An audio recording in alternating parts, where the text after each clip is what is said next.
Ms. McKeever, you get the next one. Did cover it.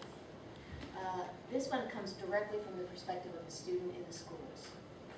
Why are general students and advanced students not given the same treatment when it comes to school?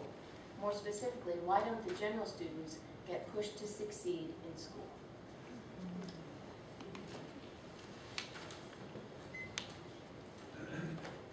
Well, that's entirely unacceptable, period. I'm sorry that that's happening. I'm horrified that that question even has to be asked in today's world. I was a general student. Nobody would have picked me to be an attorney or any, it's just the community supported me. It's unacceptable to not be supporting every student, no matter whether they're advanced or general.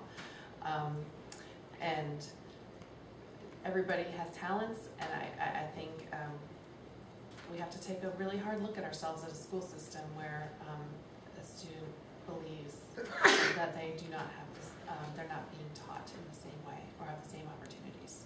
And I would welcome that conversation. Thank you. Mr. McKee.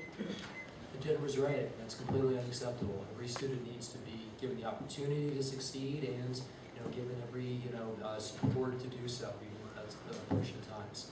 There have been some efforts in this area. The move to detrack the curriculum at the high school to cut it from, I believe, 5 tracks down to 3 has seen some success in encouraging or even simply enrolling kids in the next level up. But we need to go, I think, even farther. And I guess the area that I point to is when we talk a lot about differentiation. Where we make the curriculum meaningful and relevant and appropriate to each student. We can't just be differentiating so that the high-achieving kids are challenged. We have to make sure that differentiation means challenge at every ability level, every achievement level in our schools. Mr. Laufer.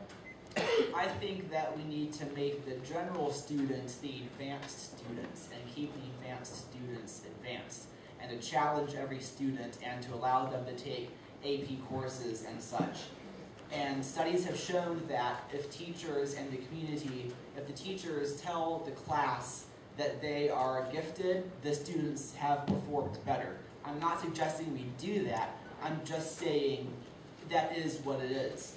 And I want to ensure that we challenge every student, including the general students, so that our schools do not become what Bart Simpson has called a suck shack.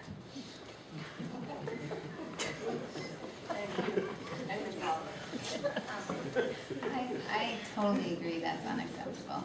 As a teacher, I'm totally appalled that you're having that experience. Every student is precious and is going to be a productive citizen in our community. General ed students typically stay in Charlottesville, and we need them to be productive citizens, and we need to encourage them on every level. And also, I think we need to diversify what we're offering at the high school.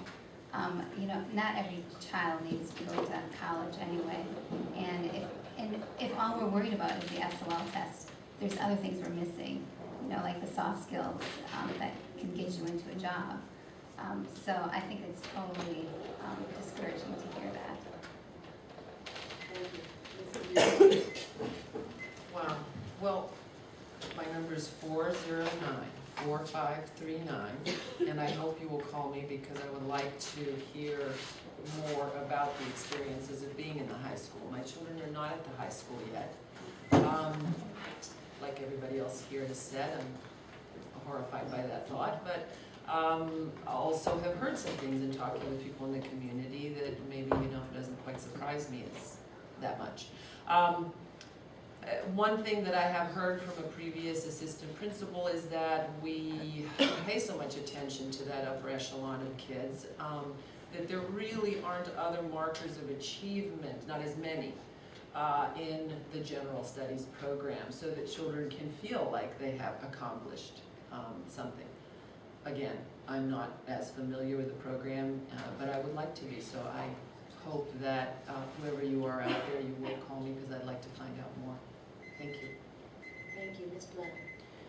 It is very important that we give our students a clear glimpse of the future, of their future, and hold them to that.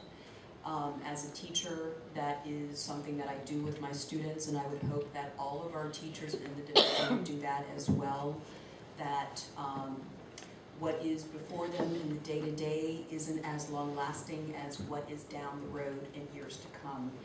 I think things, I'm in support of programs like our community engagement, community attention program, offering paid internship opportunities to our students. I've advocated for that on the school board year after year to partner with organizations like that. That when our students have choices where they can see opportunities that they may be interested in pursuing, that makes it the future real for our students. And so we need to, as a board, support programs like that throughout our children's educational program. Thank you. Ms. Neale? I certainly agree that we should absolutely have high expectations for every child, but I do think it's important to ask the question about what defines success for every student. We certainly want to encourage all of our children to go to college, but in the class before last, 50% of our CHS students said they were going to four-year school. Well, what about the other 50%?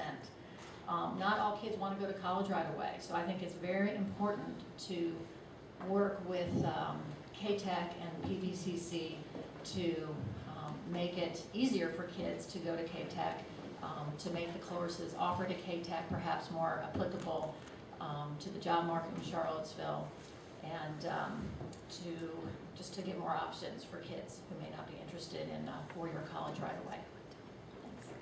Ms. McKee? I went already. Oh, you can. But I'm happy to say something.